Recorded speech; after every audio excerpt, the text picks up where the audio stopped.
श्रीभ्यः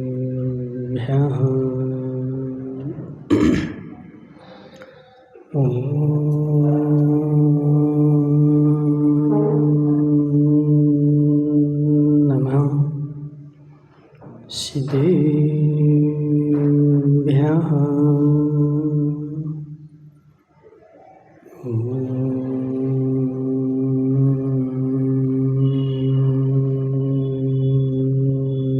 नमः सिद्धेभ्यः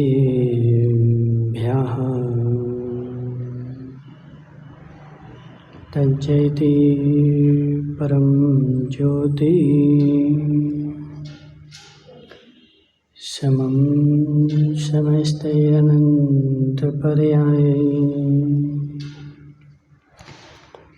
दर्पणतलविशकला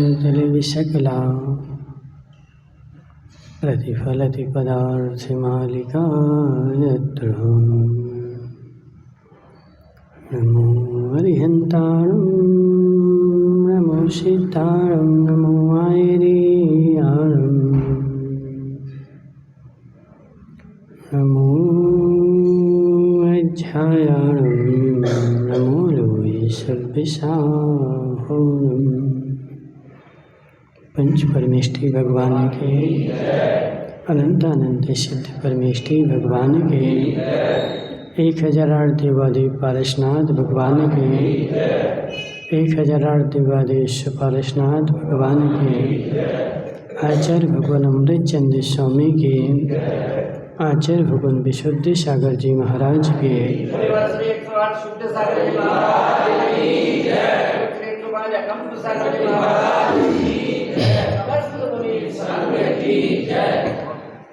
मनुष्य तीर्थंकर भगवान की दिव्य देशना शादवाद वाणी जयवंत हो।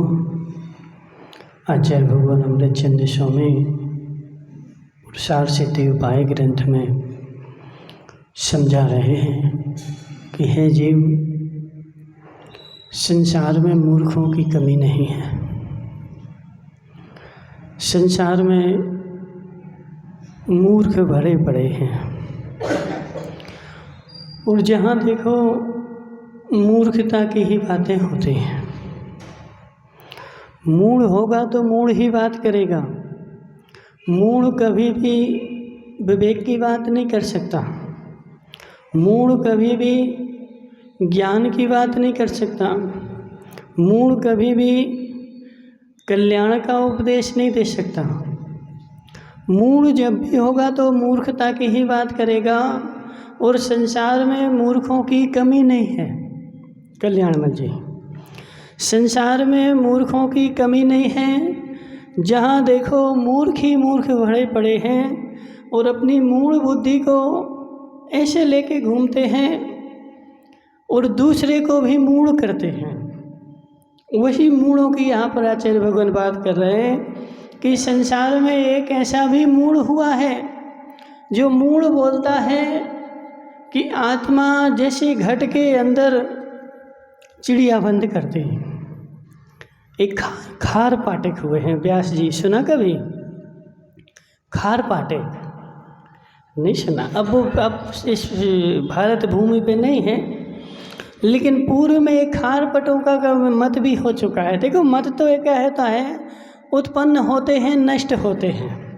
जो सम्यक चीज़ रहती है वो अंत तक चलती, रमेश भाई, और उत्पन्न होते हैं और नष्ट हो जाते हैं। तो खार पटक जो होते थे उनका कहना था कि जैसे घट के अंदर चिड़िया बंद है, देखिए जैसा घट के अंदर चिड़िया बंद है और उस घट में एक डंडा मारो तो घट फूट जाएगा और चिड़िया मुक्त हो जाएगी। ऐसे इस घट के अंदर आत्मा बंद है और एक डंडा मारो और आत्मा मुक्त हो गई। समझना? तो उन्होंने अपना मत भी बना लिया गजराज भाई। उन्होंने अपना मत बना करके और वह धर्म के अनुयायी बन गए और धर्म के अनुयायी बनने के बाद उनका संसार में वह मत भी प्रचलित हो गया, घटक चटक मोक्षम। समझ रहा, उनका सिद्धांत क्या था? जैसे रमेश भाई का सिद्धांत है कि सम्यक दर्शन ज्ञान चारित्राणी मोक्ष मार्ग, ठीक है ना, सम्यक दर्शन सम्यक ज्ञान और सम्यक चारित्र मोक्ष का मार्ग है। तो उनका सिद्धांत था घटक चटक मोक्षम। एक चिड़िया को उन्होंने पकड़ा और नीलेश भाई को बुलाया और उस चिड़िया को उस घट में अंदर बंद करके और उसको ऊपर से ढक दिया। अब नीलेश से बोला कि देखो मोक्ष कैसे जाना पड़ता है, और एक डंडा उठाया और उस घट में मारा, वह चिड़िया फुर्र से उड़ गई। ऐसे उन्होंने उस नीलेश को ही बैठा रहो, बैठो भाई नीलेश, और नीलेश को एक डंडा मारा और इसकी आत्मा उड़ गई। बोले हो गया मोक्ष। ओम प्रकाश जी समझो जरा, ऐसे घटक चटक मोक्षं से मेरा कल्याण नहीं होगा। इसे आत्मा के अंदर में, इसे शरीर के अंदर में आत्मा तो है, शरीर के अंदर हरक चंद जी शुद्ध आत्मा है कि अशुद्ध आत्मा है?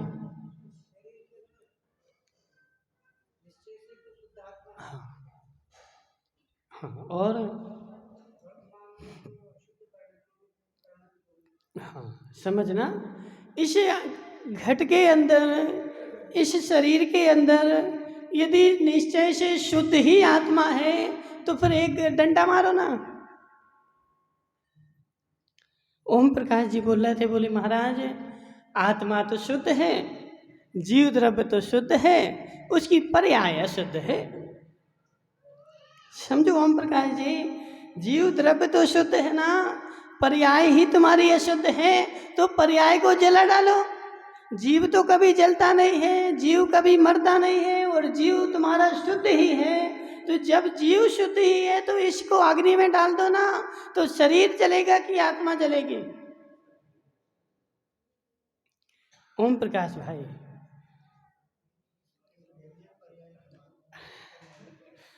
भाई बात तो सुनो जरा तुम। आत्मा तो शुद्ध ही है, आत्मा तो कभी अशुद्ध होती नहीं अजित भाई, आत्मा तो शुद्ध ही है, और आत्मा त्रिकालिक शुद्ध है, और आज भी आत्मा शुद्ध है। मात्र अशुद्ध क्या है? तो यह शरीर ही अशुद्ध है ना, तो शरीर को उठा करके अग्नि में डाल दो। राजेश भाई ठीक है ना, अब तुम यहाँ से जाना अभी और गैस चूल्हे के ऊपर बैठ जाना।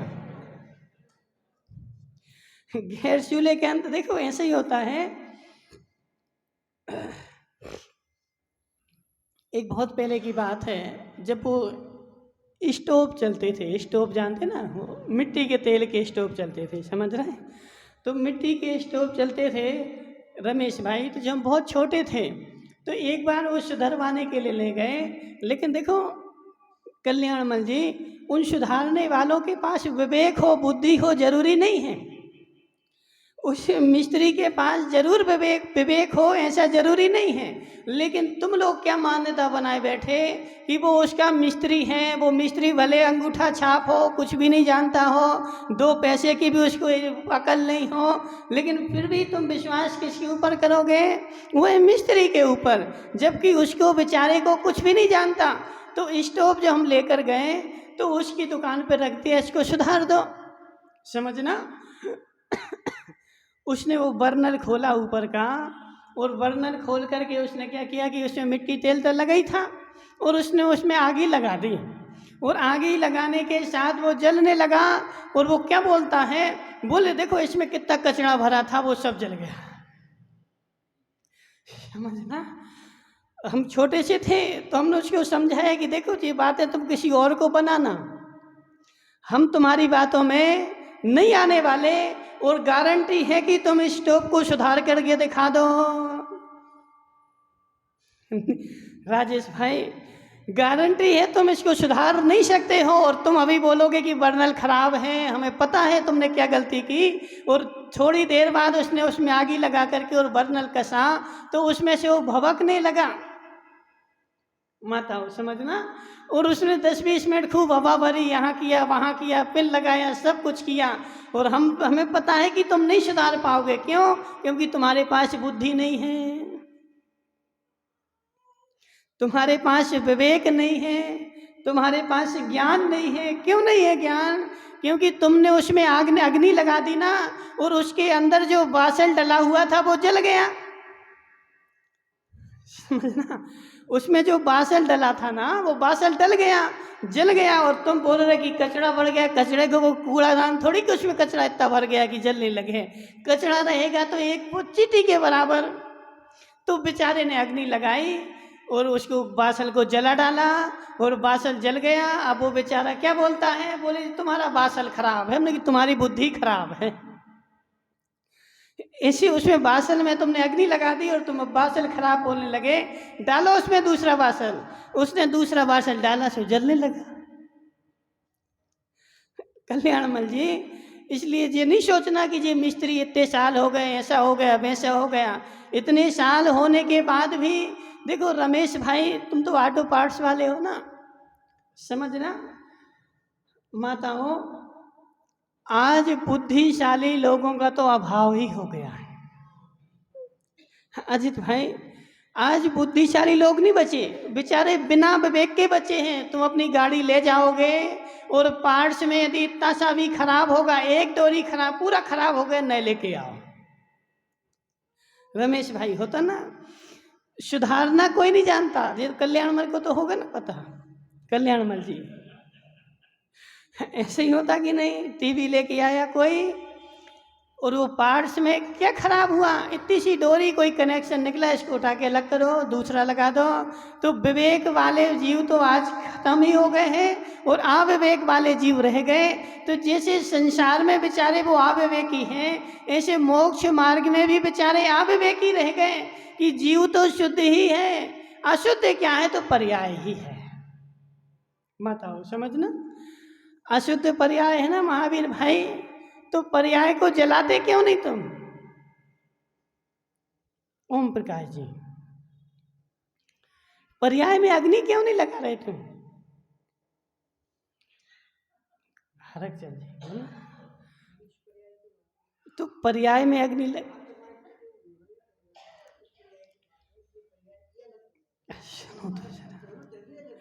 तो आत्मा की वैभाविक पर्याय किसकी है? आप जीव की है ना। तो जीव की वैभाविक पर्याय शुद्ध होगी कि अशुद्ध होगी? तो अभी तो तुम बोल रहे थे कि महाराज जीव तो शुद्ध ही है, जीव तो शुद्ध ही है, पर्याय ही अशुद्ध है। समझो जरा, विवेक लगाने की आवश्यकता है। शुद्ध अशुद्ध, शुद्ध पर्याय, शुद्ध जीव में अशुद्ध पर्याय हो, ऐसा नियम ही नहीं है। जैसा द्रव्य होगा वैसी ही पर्याय होगी। पज्ये विजितम दब्बम दब्य पुजिते पज्या नथी दोनम अनन्य भूता भावम समणा परुवेंती। आचार्य भगवान कुंद कुंद स्वामी पंचाशती काय की 15 नंबर गाथा में बोल रहे हैं कि द्रव्य से अलग पर्याय नहीं और पर्याय से अलग द्रव्य नहीं, दोनों अनन्य भूता, दोनों जो हैं वो अनन्य भूत हैं, एक भूत हैं, दोनों भिन्न भिन्न नहीं है। और ऐसा तीन काल में हो ही नहीं सकता कि द्रव्य तुम्हारा जीव शुद्ध रह जाए और पर्याय उसमें अशुद्ध हो जाए। माता, तुमने कभी रोटी बनाई? बनाई रोटी? काहे की बनाई रोटी? किसकी रोटी बनाई? आटे की बनाई ना। तो एक काम करना, आटे की रोटी बनाना और चीरला बन जाए। चीरला तुम लोग क्या बोलते? पोतिया, पोतिया, पोतिया बन जाए, ठीक है ना। बनाना तुम आटे की रोटी और बेसन के पोतिया बन जाए। ऐसा आज तक हुआ कभी? क्यों नहीं हुआ? आटे की रोटी बनाएंगे तो आटे की रोटी बनेगी ना। पोतिया बनाने के लिए बेसन चाहिए है, मूंग की दाल चाहिए है। जब मूंग की दाल की बनाओगे तब वो पोतिया बनेंगे, आटे से पोतिया तुम्हारे नहीं बनने वाले हैं। जैसा तुम्हारा द्रव्य होगा पर्याय भी वैसी ही होगी। पर्याय शुद्ध अशुद्ध हो और द्रव्य शुद्ध हो, ये बेचारे मूढ़ों की भाषा है। जी हरकचंद जी, हरकचंद जी, बड़े विवेक से समझना। पर्याय अशुद्ध हो और जीव शुद्ध हो, ऐसा कभी आगम में हो सकता है क्या? ऐसा कभी भूतकाल में हुआ है क्या? देखिए जैन साहब, कि भविष्य में ऐसा हो जाएगा, जैसा द्रव्य होगा, द्रव्य ही तो पर्याय है क्या चीज, ये बताओ पहले रमेश भाई, पर्याय किसे कहते हैं? देखो डी के जैन साहब बहुत होशियार हैं। द्रव्य की अवस्था को ही पर्याय कहा जाता है। पर्याय कोई भिन्न हो और द्रव्य कोई भिन्न हो, ऐसा तीन काल में भी कभी होता नहीं है। द्रव्य के आकार को ही पर्याय कहा जाता है। हरक चंद जी, ये क्या है? पेन है ना? तो पेन पर्याय है कि द्रव्य है?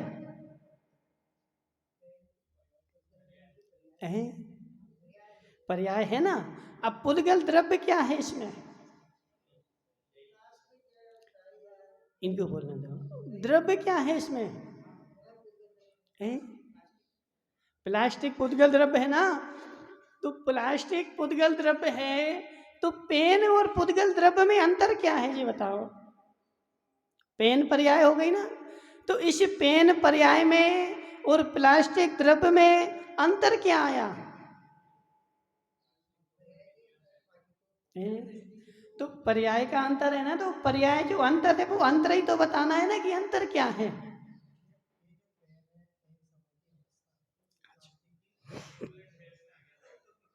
एक समय दो समय की हम बात नहीं कर रहे, तुम तो हमें पुद्गल प्लास्टिक को और पेन को भिन्न भिन्न करके बताओ।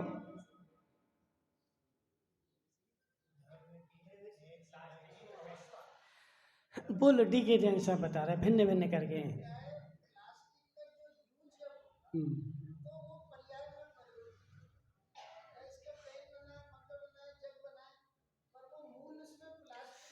जब यूज होगा तब पर्याय में परिवर्तित होगा, और जब यूज नहीं होगा तो पर्याय में परिवर्तित नहीं होगा।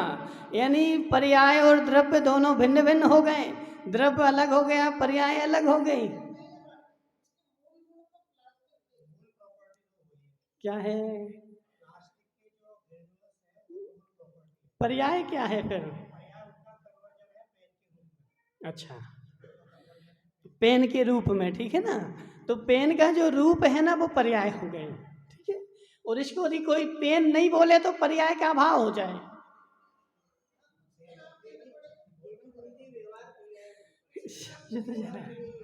हाँ, देखो बड़े गौर से समझना। आज बेचारे देखो यहीं पे गलती कर जाते हैं। हरक चंद जी, पेन जो है, पेन जो है, पेन मतलब अवस्था, पेन मतलब अवस्था, अवस्था मतलब स्थिति, स्थिति मतलब उसका आकार, आकार जो है ना वही पर्याय है। और द्रव्य में कोई ना कोई आकार तो त्रिकालिक रहेगा ही रहेगा। आकार से रहित कोई द्रव्य होता क्या? और आकार जो बनेगा वो द्रव्य में ही बनेगा, और उस आकार को ही हम पर्याय कहेंगे। समझो जरा, उस आकार को ही हम पर्याय कहेंगे। तो दोनों अनन्य भूता, पर्याय और द्रव्य दोनों अनन्य भूत हैं, एक भूत हैं, भिन्न भिन्न नहीं है। और उसकी अवस्था बदलती रहती है, यानी द्रव्य की ही अवस्था बदलती है। देखो अब यहाँ गड़बड़ हो रहा है। ओम प्रकाश जी सुनो जरा, हो रही गड़बड़, पूछो हरक चंद जी से। समझो जरा, द्रव्य की जो अवस्था है ना, द्रव्य की अवस्था को तुमने पर्याय बोल दिया, लेकिन वह द्रव्य की ही अवस्था बदल रही, मात्र पर्याय नहीं बदल रही।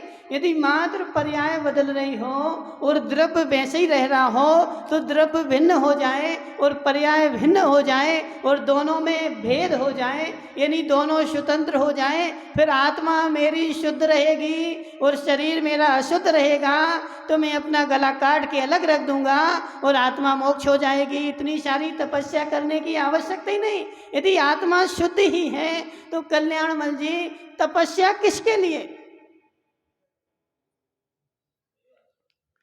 यदि आत्मा शुद्ध ही है, हमेशा आत्मा शुद्ध है, तो फिर तपस्या किसके लिए, व्रत किसके लिए, उपवास किसके लिए, चरणानुयोग किसके लिए?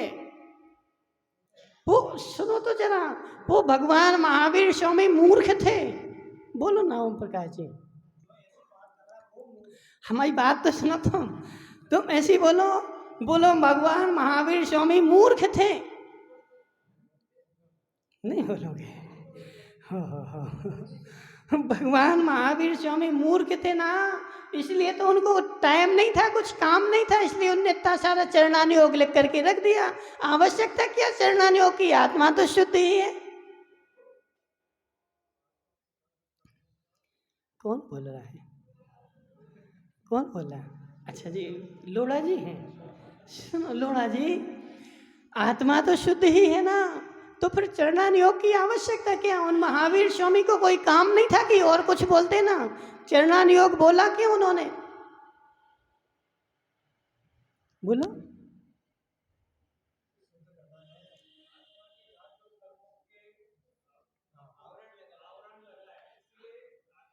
आवरण लगा है कि संश्लेष संबंध है? आवरण लगा है कि संश्लेष संबंध है? लोढ़ा जी बड़े संभल के बोलना। आवरण लगा होगा तो आवरण ऊपर का हटा दो, अंदर शुद्ध शुद्ध ही है। समझना। कल्याणमल जी, कभी तुमने मूंगफली खाई मूंगफली? अब मूंगफली अंदर तो शुद्ध ही है, अंदर तो बिल्कुल एक प्योर, ऊपर से आवरण है, तो हाथ से दबा करके आवरण को फेंक देंगे और मूंगफली खा लेंगे। ऐसी आत्मा है ना, शुद्ध है अंदर में, तो शरीर को फाड़ के फेंक देंगे और आत्मा को निकाल लेंगे।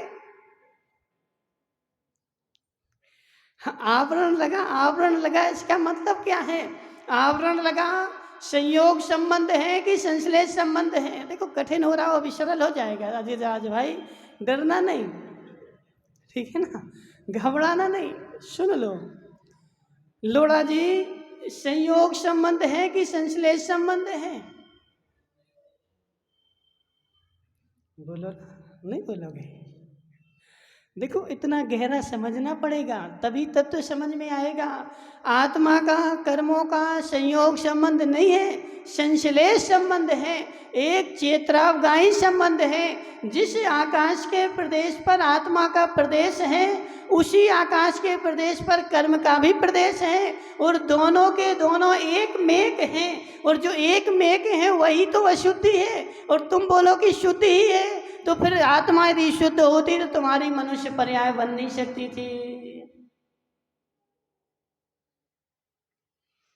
फिर तो वो देखो रानी चेलना के जैसा हो जाएगा कि रानी चेलना ने क्या बोला, ध्यान है, भूल गए?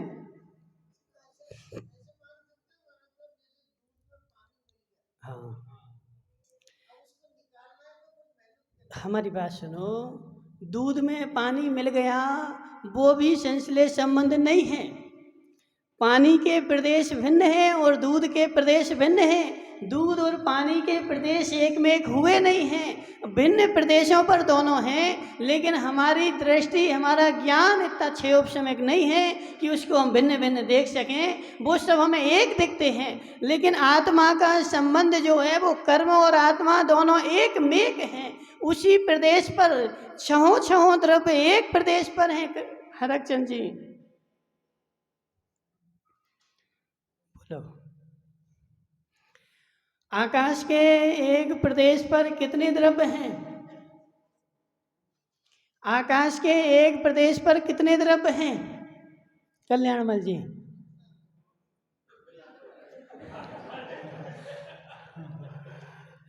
ओम प्रकाश जी, उसी आत्मा के प्रदेश पर जीव का भी प्रदेश है, उसी पर पुद्गल का भी प्रदेश है, उसी पर धर्म का भी प्रदेश है, उसी पर धर्म का भी प्रदेश है, उसी पर काल का भी प्रदेश है, और उसी पर आकाश का भी प्रदेश है।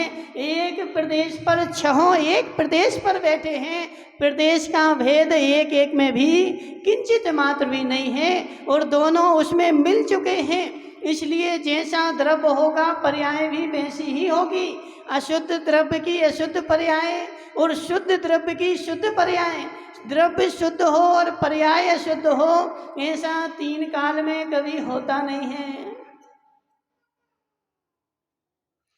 यदि देखो, क्या नाम तुम्हारा? हरकचंद जी, यदि ऐसा हो जाए कि द्रव्य तो शुद्ध रहा है और पर्याय जो है ना वो अशुद्ध हो जाए, तो फिर रानी चेलना के जैसे होगा ना, कि रानी चेलना से उनके गुरु ने क्या बोला कि हे चेलनी, मैं जब ध्यान में बैठता हूँ तो मेरी आत्मा तो मोक्ष चली जाती है, मात्र शरीर ही यहाँ बचता है। अब देखो मूढ़ों से क्या करो, मूढ़ तो मूढ़ ही है राजेश भाई, मूढ़ तो मूढ़ ही है कि मेरा शरीर यहाँ बैठा है और आत्मा जब मैं ध्यान में बैठता हूँ तो मोक्ष चली जाती है। अब रानी चेलनी जो थी ना, बहुत होशियार थी, तुम्हारे जैसी नहीं थी कि हाँ मान लेंगे। तो उसने क्या किया, बैठो तो तुम जरा ध्यान में, फिर हम तुम्हें बताते हैं। भोजराज भाई बैठो तुम ध्यान में। और जैसे ही वो बौद्ध गुरु ध्यान में बैठे और रानी जो अच्छा पंडाल बनाया था ना, ऐसे नहीं बैठा, देखो जब गुरु आएंगे तो अच्छा पंडाल बनाना पड़ेगा ना, पूरे चारों तरफ से पिलाई मिलाई लगा करके और कपड़ा लगा करके और पूरा पंडाल बनाया और उस पंडाल पर उनको बैठाला और वो ध्यान में लीन हो गए। जम्बू भाई क्या सोच रहे हैं, सुन रहे ना, जब वो ध्यान में लीन हुए ना डीके जैन साहब, तो राजा श्रेणक तो चला गया अपने मकान में और वो लीन हो गए। और रानी चेलना से बोला कि तुम इनके लिए भोजन बनाओ। रानी चेलना बोली इन मूढ़ों के लिए मैं भोजन बनाऊं, रुको जरा। और रानी चेलना ने जैसे ही बैठे थे और उस पंडाल में अग्नि लगा दी। समझो कल्याणमल जी, उस पंडाल में अग्नि लगा दी और उस पंडाल में अग्नि लगाने के बाद जैसे ही अग्नि लगी और वह सारे गुरु बौद्ध गुरु जो थे वो यहाँ वहाँ भागने लगे, यहाँ वहाँ भागे और चिल्लाने लगे। और राजा शरणक सुन करके आ गया, जी अग्नि किसने लगाई? हे राजन, तुम्हें हमारा अपमान करना था तो हमें यहाँ बुलाया क्यों? तुम पहले तो तुमने बुलाया और फिर अग्नि लगवा दी अपनी रानी से, इस रानी ने ही अग्नि लगा दी और राजा शरणक रानी के ऊपर आग बबूला हो गया।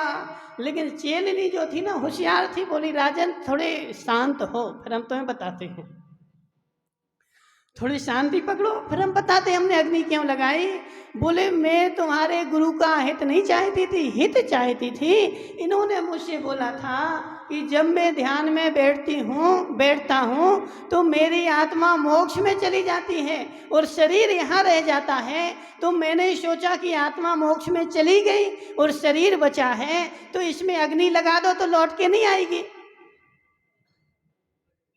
समझना व्यास जी, शरीर में अग्नि लगा दो, अब वो आत्मा लौट के नहीं आएगी, सदा सदा के लिए मोक्ष में चली जाएगी और मोक्ष में बैठी रहेगी। इसलिए मैंने अग्नि लगा दी थी और जब अग्नि लगाई तो ये तो भगने लगे। सुनो बड़ौदिया वाले, अग्नि लगाई तो ये तो भगने लगे।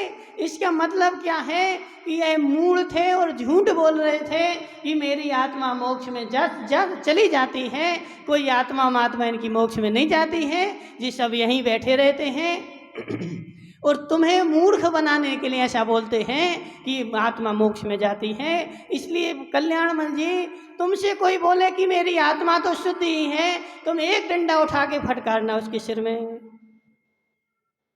ठीक है, एक डंडा उठा के उसके सिर में फटकारना। क्यों?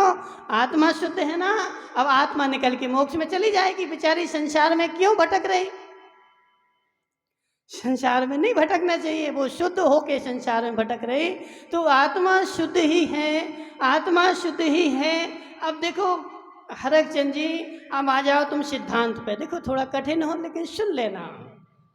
और समय छाए कहो, भाव मिश्र पारिणाम कौचा, कितने भाव होते ओम प्रकाश जी?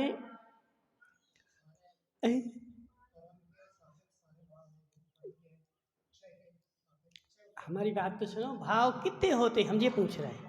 5 होते ना। 5 भावों में द्रव्यार्थ कितने हैं और पर्यायार्थ कितने हैं? अच्छा हाँ, किसके 6 ऑप्शन से हैं? कर्म के 6 ऑप्शन से, समझना। औपशमिक छायक भावो मिश्र जीव स्वतंत्र मोदिक पारिणामिक उच्चा। पारिणामिक भाव जो है उसमें कर्म की, उदय की, उपशम क्षय किसी की भी अपेक्षा ही नहीं। और पारिणामिक भाव पकड़ता किसको है? द्रव्य को। जे तुमने मूढ़पना की बात करी हरकचंद जी, पारिणामिक भाव पकड़ता किसको है?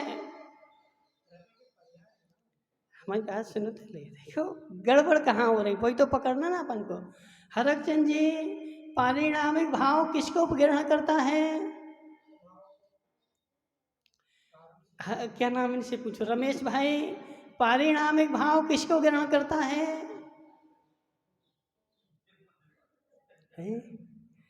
कौन बताएगा, बोलो।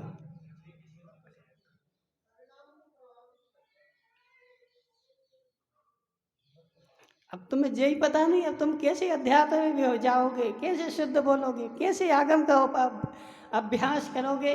तुम्हें पारिणामिक भाव किसको पकड़ता है, किसको लक्ष्य करता है, तुम्हें पता ही नहीं है। यहाँ बताएगा कोई माताओं में, माताएं भी खूब होशियार हैं।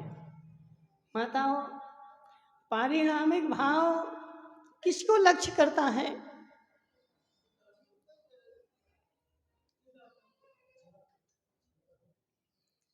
राजेश भाई, कोई नहीं बताएगा।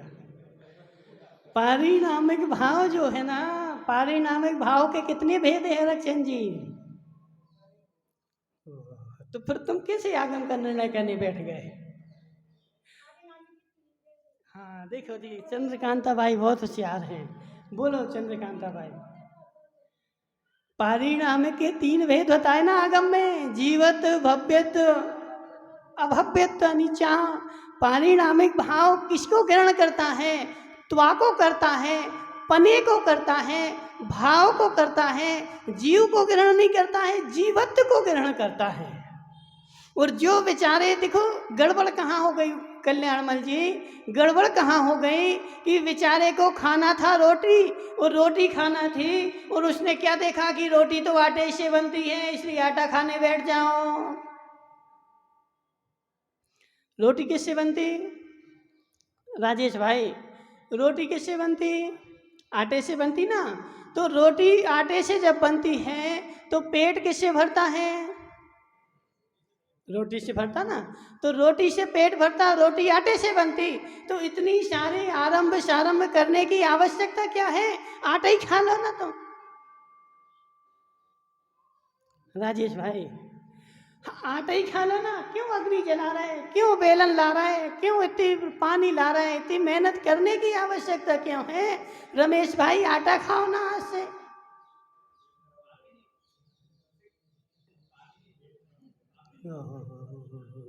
समझो जरा हरकचंद जी, आटे में रोटित्वपना है, आटा रोटी नहीं है, आटा रोटी नहीं है, आटे में रोटित्वपना है। और वह रोटित्वपना जो है वह त्रिकालिक रहता है, कभी भी अशुद्ध होता नहीं है और कभी भी शुद्ध होता नहीं है। शुद्ध वह होगा जो अशुद्ध होगा। तो रोटी, आटे में जो आटित्वपना है, यानी रोटी बनने की जो शक्ति है, वह त्रिकालिक शुद्ध है। रोटी शुद्ध नहीं है, आटा शुद्ध नहीं है। पारिणामिक भाव जीव को ग्रहण नहीं करता है, जीवत्व को ग्रहण करता है। और जो जीवत्व, जीव में जीवत्व भाव है अजित भाई, वह त्रिकालिक शुद्ध है। वह जीवत्व पना जो है वह त्रिकालिक शुद्ध है। अन्नोनम पविशंता दिनता उगाश मन मन से मेलन तावी अनिचम सग स्वभावम न विजहंती। माताओं समझना, एक दूसरे में एक दूसरा द्रव्य मिल जाता है, एक मेघ हो जाता है, और एक मेघ होने के बाद भी मिलता नहीं है। मिलता नहीं मतलब वो अपने अपने स्वभाव को छोड़ता नहीं है। जिसका जो स्वभाव है वह उसमें रहता है। जीव में अनंत काल से कर्म बंधे हैं, लेकिन जीव कर्म रूप नहीं होगा, इसलिए शुद्ध है।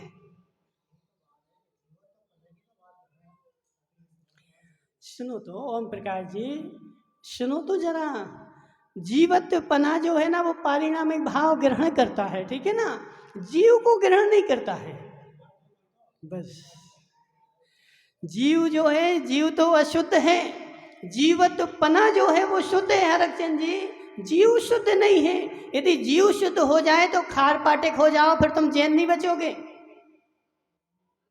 बताओ, जीव शुद्ध हो गया तो फिर तुम खार पटिक हो जाओगे, फिर तुम जैन नहीं बचोगे। अब मेरी आत्मा तो शुद्ध ही है। देखो संसार में बहुत सारे लोग ऐसे हैं जो बेचारे चरणानुयोग छोड़ बैठे, बोले आत्मा तो शुद्ध ही है। तो मूणों की तो हम चर्चा कर रहे हैं, तुम्हारी थोड़ी चर्चा कर रहे हैं। हम तुम्हारी थोड़ी चर्चा कर रहे हैं। देखो क्या होता है, यहाँ कोई अनाज का व्यापारी बैठा क्या? कोई अनाज का व्यापारी नहीं है? कौन है बताना? है? अनाज का कोई भी नहीं है, एक भी व्यक्ति नहीं है यहाँ पे। चलो ठीक है, नहीं आन दो। अपन किससे पूछते हैं? महावीर से पूछ लेते हैं, ठीक है ना।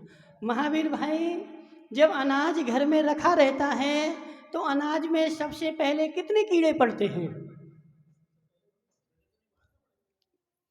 कब बाद में?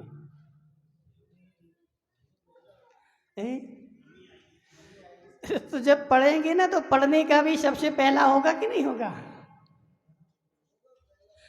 जब कीड़े पड़ने का पहला समय होगा कि नहीं होगा? होगा ना। तो सबसे पहले कितने कीड़े पड़ेंगे? अच्छा, हाँ हाँ हाँ हाँ, देखो जी, इसको बोलते मूढ़पना।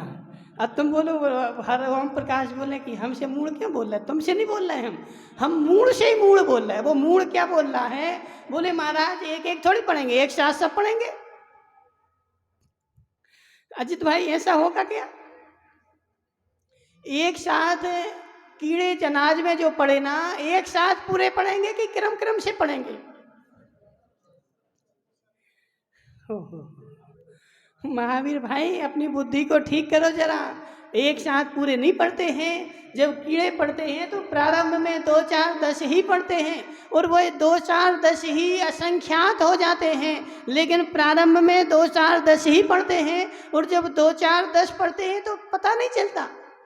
रमेश भाई, 2 4 10 जब कीड़े पड़ते हैं तो पता नहीं चलता। पता कब चलता है? जब कीड़ों की संख्या खूब हो जाए और वो बाहर घूमने लगे, और फिर तुम उठा के देखोगे अरे ये कीड़ा आ गया, कहाँ से आया? तो बोले अनाज में हो गया होगा। समझना। तो ऐसे बुद्धि में मूढ़पना जो है ना, वो प्रारंभ में इतना सा ही होता है, इतना सा ही होता है कि उसने सोचा जीव शुद्ध है, पर्याय ही अशुद्ध है। तो पर्याय जब अशुद्ध है और पर्याय नाशवान है, और जीव बेचारा शुद्ध ही है, इसलिए चरणानुयोग की पुस्तकें बंद करके रख दो। क्या आवश्यकता चरणानुयोग की? जीव तो शुद्ध ही है ना। तो जीव शुद्ध ही है, इसलिए चरणानुयोग को बंद करके रख दो। हे जीव, अपनी बुद्धि को जगा, मूढ़पना को अलग कर और सम्यक पने में आ। जीव शुद्ध नहीं है, जीवत भाव शुद्ध है। भैंस उड़कर वाले समझना, जीव शुद्ध नहीं है। कौन शुद्ध है? जीवत्व शुद्ध है, जीवपना शुद्ध है। और जो जीवपना है ना, वो है उसका स्वभाव है, उसमें किसी से भी कोई अंतर नहीं पड़ता। कर्म का क्षय, क्षयोपशम, उपशम, इनका जीव के ऊपर किंचित माधवी प्रभाव नहीं पड़ता है। जीव के ऊपर, जो जीवत्व भाव के ऊपर प्रभाव नहीं पड़ता है। जो भी प्रभाव इनका पड़ेगा वो जीव के ऊपर पड़ेगा, और जीव जो होगा वह अशुद्ध होगा। तो अशुद्ध जीव की अशुद्ध ही पर्याय होगी। जी मनुष्य जो पर्याय है वह जीव की पर्याय है कि जीवत्व की पर्याय है? जीव की पर्याय है ना, कि जीवत्व की पर्याय है?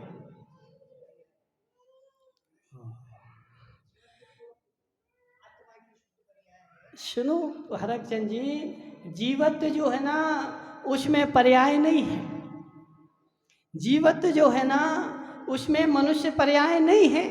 जीवत्व में मनुष्य पर्याय हो जाए तो जीवत्व भी अशुद्ध हो जाए। जीवत में कोई मनुष्य पर्याय नहीं है, जीवत में कोई सिद्ध पर्याय नहीं है, जीवत में कोई चार गति की कोई भी पर्याय जीवत में नहीं है। जीवत तो जीवत है, और जीवत यदि भिन्न हो जाए तो क्या अवस्था होगी कि जीव अजीव हो जाएगा, अजीव जीव हो जाएगा, काल पुद्गल हो जाएगा, पुद्गल धर्म हो जाएगा।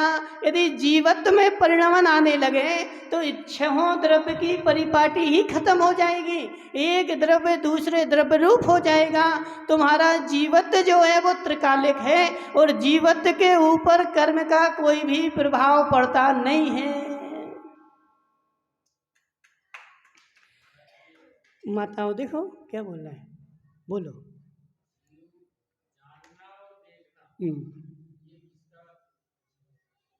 जी जीव का लक्षण है, जानना देखना जीव के गुण हैं, और जानता देखता रहे बेचारा। देखो रमेश भाई, तुम्हारी शादी हो गई, हो गई, समझो जरा, रमेश भाई की शादी हो गई। रमेश भाई तुम्हारी देवी आई आज की चौके में है, नहीं आई, चौके में है ना। रमेश भाई तुम अपनी देवी को देखने गए थे कि नहीं, देखने गए थे ना, तुमने अपनी देवी को देखा था, जाना था, और लवा लाए थे। ओहो, तुम्हारा गुण लवा लाना नहीं था, तुम्हारा गुण था जानना देखना। तुम देवी के पास जाते और जानते देखते और लौट के आ जाते, समझना रमेश भाई। जीव का गुण जानना देखना है, जाना नहीं है। और बेचारा क्या करता है, जानता है देखता है और चला जाता है, इसलिए कर्म को लवा लाता है। तुम्हारा जानना देखना गुण त्रिकालिक है, लेकिन तुम जानने देखने में रहे कहाँ पा रहे, तुम जानने देखने में रहे कहाँ पा रहे, और जानने देखने में नहीं रह पाते और चले जाते हो, इसलिए डंडा घलते हैं। समझो जरा रमेश भाई, और जो डंडा घले तो तुम्हारी कोई गलती तो है ना, यदि गलती नहीं होती तो तुम्हें डंडा नहीं घलते।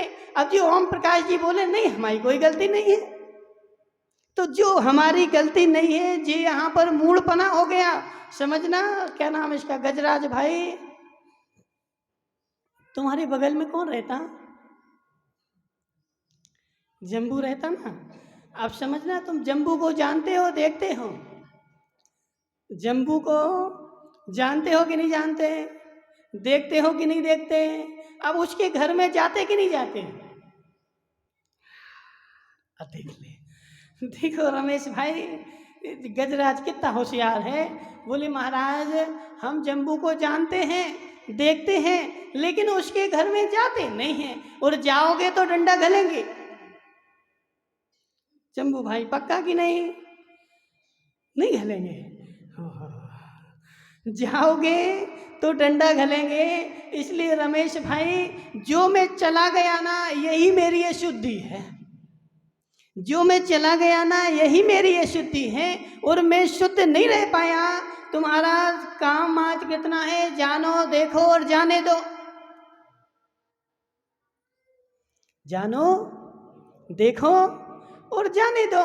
यदि जाने दोगे तो कर्म का बंध नहीं होगा, जाने दोगे तो तुम्हें कुछ भी नहीं लगेगा, और चले जाओगे तो सब कुछ देना पड़ेगा। रमेश भाई, रमेश के देखो द्वारे से क्या था, अच्छी बढ़िया अनार निकल रहे थे, अनार, ठीक है ना। अब ये बताओ रमेश भाई, तुमने अनार देखे कि नहीं, जाने कि नहीं, और जाने दिए कि नहीं, जाने दिए ना। तो अनार देखे, जाने और जाने दिए। अब तुम्हारे कितने पैसे खर्च हुए राजेश भाई, जाने देखे और जाने दिए, कितने पैसे खर्च हुए, एक भी पैसा नहीं हुआ। और यदि लेने जाओगे तो बोला लोड़ा जी, देखो बड़े गौर से समझना, यदि लेने जाओगे तो पैसा देने पड़ेंगे। रोड पर खड़े होकर के खूब दुकानें लगी हुई हैं, सब कुछ है, और तुम खूब देखो, दिन भर देखो, रात भर देखो, एक भी पैसा मेरा नहीं लगेगा। मैं देख रहा हूँ ना, जान रहा हूँ ना, लेकिन जैसे ही एक उठाओगे और पैसे नहीं दोगे तो वो डंडा लेके आ जाएगा।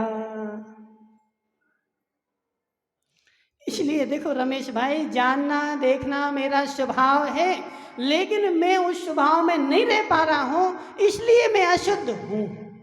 यदि उस स्वभाव में चला जाऊं तो मुझे शुद्ध होने के लिए ज़्यादा समय नहीं लगेगा, बहुत अल्प समय लगेगा। जम्बू भाई समझो जरा, तुम भी ऐसा काम करना प्रारंभ कर दो। देखो, जानो और जाने दो, उसको पकड़ो मत। अब देखो, जम्बू को खूब गुस्सा आई अपनी देवी के ऊपर। जम्बू भाई, गुस्सा आई कभी देवी के ऊपर? कब आई थी? कल आई थी। समझो जम्बू भाई, देवी के ऊपर गुस्सा आई, और गुस्सा में इसको ऐसा लगा कि 2 डंडा उठा करके इसके सिर पे फटकार दूं। तो तुमने 2 डंडा मारे थे कि नहीं? नहीं मारे। क्यों? समझो जरा, क्यों नहीं मारे? अच्छा, 4 मारे थे।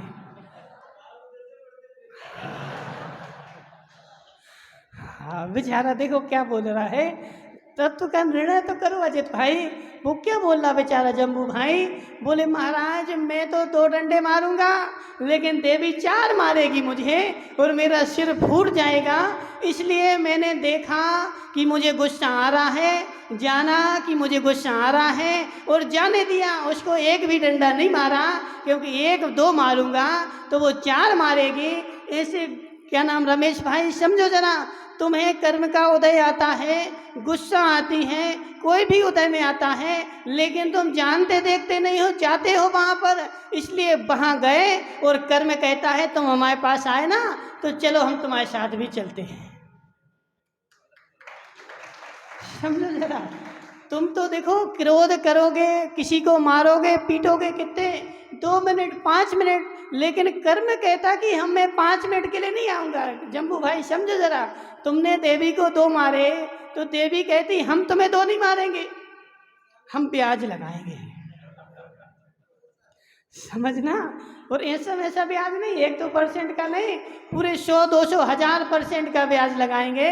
तुमने आज मुझे 2 मारे, अभी तो मैं 4 मारूंगी, लेकिन सब कल फिर मारूंगी, परसों फिर मारूंगी, और फिर अपने मायके चली जाऊंगी, और लुआने आओगे तो फिर मैं कहूंगी कि तुमने मुझे 2 डंडे मारे थे, मैं नहीं जा रही। जम्बू भाई समझो, ऐसा ही है कि नहीं है? जोर से बोलो। समझो जरा, तुम तो 2 ही मारोगे, लेकिन तुम्हारी देवी जो है ना, ब्याज लगाएगी और ब्याज पे ब्याज लगाएगी। ऐसे तुमने तो दूसरे से गुस्सा 1 मिनट के लिए की थी, लेकिन कर्म कहता मैं 1 मिनट के लिए नहीं बंधूंगी, मैं 1 मिनट के लिए नहीं बंधूंगा। मैं तुम्हारे लिए कोड़ा कोड़ी सागर के लिए बंधूंगा। भोगो तुम हमारे लिए, तुम आए थे ना मेरे पास। हरकचंद जी, नहीं आ रहा समझ में? आ रहा समझ में? तो देखो समय हो गया, मात्र देखो इतना समझो, इतना समझो कि जो जीव है ना, जीव शुद्ध नहीं है, जीवत्व भाव शुद्ध है, जीव पना शुद्ध है, शक्ति जो है वो शुद्ध है, स्वभाव जो है वो शुद्ध है, जीव शुद्ध नहीं है। जीव को शुद्ध मानोगे तो मिथ्यात्व आ जाएगा, जीव को शुद्ध मानोगे अनंत काल तक संसार में भटकोगे। जीव को शुद्ध नहीं मानना है, मेरे पास जीव को शुद्ध करने की शक्ति जो है वो शुद्ध है। अजित भाई समझो जरा, जीव को शुद्ध करने की जो शक्ति है वो शुद्ध है, वो त्रिकालिक है, आज भी है और नरक में भी रहेगी, त्रियंच में भी रहेगी और मोक्ष पर्याय में भी रहेगी। हमेशा वह शक्ति शुद्ध रहेगी, लेकिन उस शक्ति का यूज करने के लिए चरणानुयोग अपनाना पड़ेगा। उस शक्ति का यूज करने के लिए और जीव को शुद्ध कर, जीवत्व तो शुद्ध ही है, अब शुद्ध किसको करना है?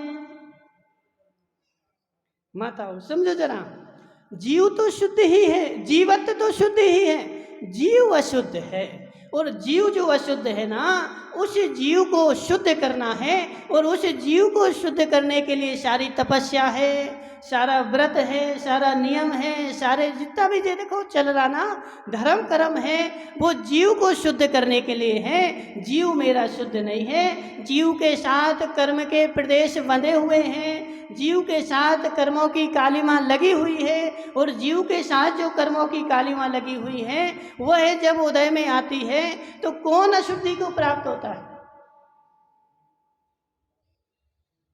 हरकचंद जी, जब जीव कर्म का उदय आता है तो अशुद्धि को कौन प्राप्त होता है? कर्म की जीव। जीव ही अशुद्धि को प्राप्त हो रहा ना। और वह जीव में जो अशुद्धि हो रही वो जीव के साथ तन्मय है कि अतन्मय है?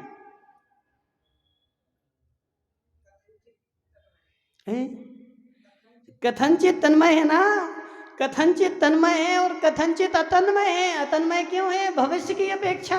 लेकिन तन्मय क्यों है? वर्तमान की अपेक्षा।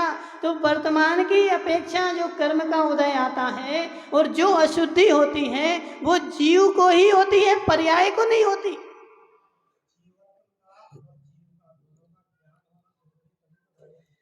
तो ओम प्रकाश जी, हम घंटा भर से क्या समझा रहे हैं? हम घंटा भर से क्या समझा रहे हैं?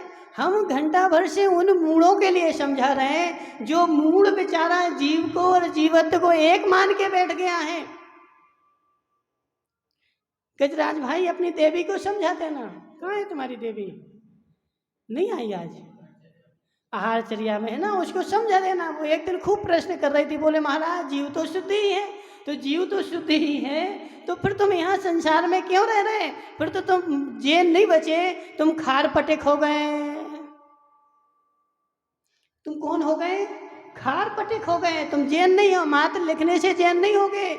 जैन सिद्धांत को भी अपनाना पड़ेगा, जैन बुद्धि को भी अपनाना पड़ेगा। मेरा जीव शुद्ध नहीं है, जीवत्व शुद्ध है। और जीवत्व का मैं जब उपयोग करूँगा, जीवत्व की ओर जाऊँगा तो जीव शुद्ध होगा। और मैं यदि अजीवत्व की ओर जाऊँगा तो जीव अशुद्धता को ही प्राप्त होगा। बराबर है कि या बराबर है?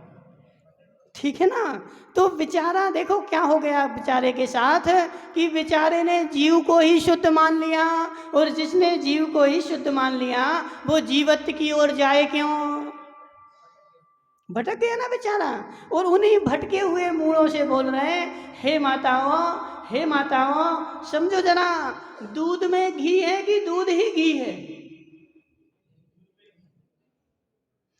दूध में घी है कि दूध ही घी है?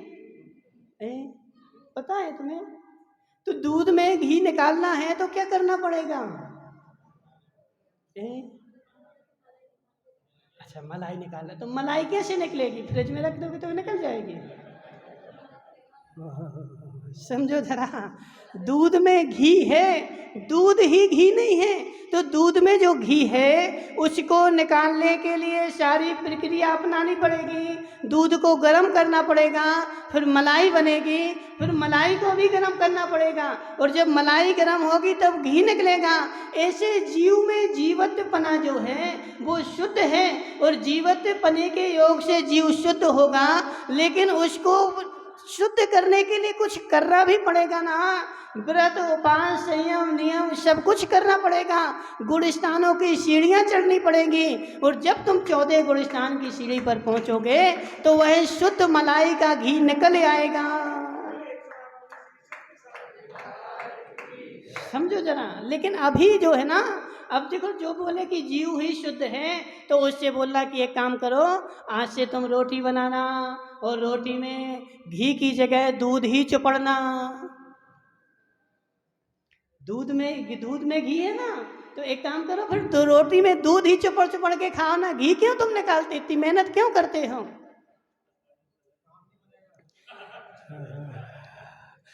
ओम प्रकाश जी, इसलिए अपनी बुद्धि को संभालो, बुद्धि को ठीक करो। जीव शुद्ध नहीं है, जीवत्व शुद्ध है। और जीवत्व में पर्याय होती नहीं है।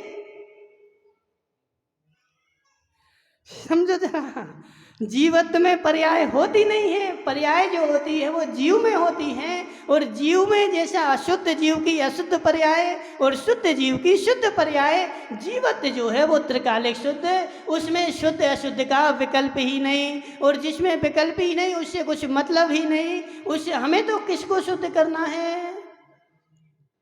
जीव को शुद्ध करना है, ठीक है ना। जीव अशुद्ध ही है और जीवत्वपना जो शुद्ध ही है, और जीव को शुद्ध करना है तो जीवत्वपने की ओर जाओ, उसका सहारा लो, और उसका सहारा लोगे तो तुम्हारा जीव भी शुद्ध हो जाएगा। लेकिन अभी ऐसा नहीं कहना कि जीव शुद्ध है और पर्याय अशुद्ध है। आ गया समझ में? अब तो नहीं। हाँ, क्या बोल रहे हैं हरकचंद जी? तो ऐसी बनाओ ना, तुम ऐसा क्यों कहते? जीव तो हमारा शुद्ध ही है, पर्याय शुद्ध है। कहीं आत्मा में और जीव में क्या अंतर है? दोनों अलग अलग कैसे हो गए? देखो, हाँ, और आत्मा के साथ देखो, तुम्हें जरा उनके रमेश के पास जाना पड़ेगा पढ़ने के लिए। हरकचंद जी, आत्मा और जीव जो है ना पर्यायवाची नाम है, कोई भेद नहीं है। आत्मा में जीव में कोई भेद नहीं। आत्मा बोलो, जीव बोलो, सत्य बोलो, कुछ भी बोलो, तीनों एक ही हैं। आत्मा आत्मत्व, क्या बोले? आत्मत्व और जीवत्व। जब आत्मा में लगाएंगे तो आत्मत्व शुद्ध हो जाएगा, जीव में लगाएंगे तो जीवत्व शुद्ध हो जाएगा। आत्मा और जीव पर्यायवाची नाम है। आत्मा शुद्ध नहीं है, आत्मत्व शुद्ध है। गई? हाँ हाँ हाँ हाँ हाँ। चली गई, चली गई। ठीक है ना।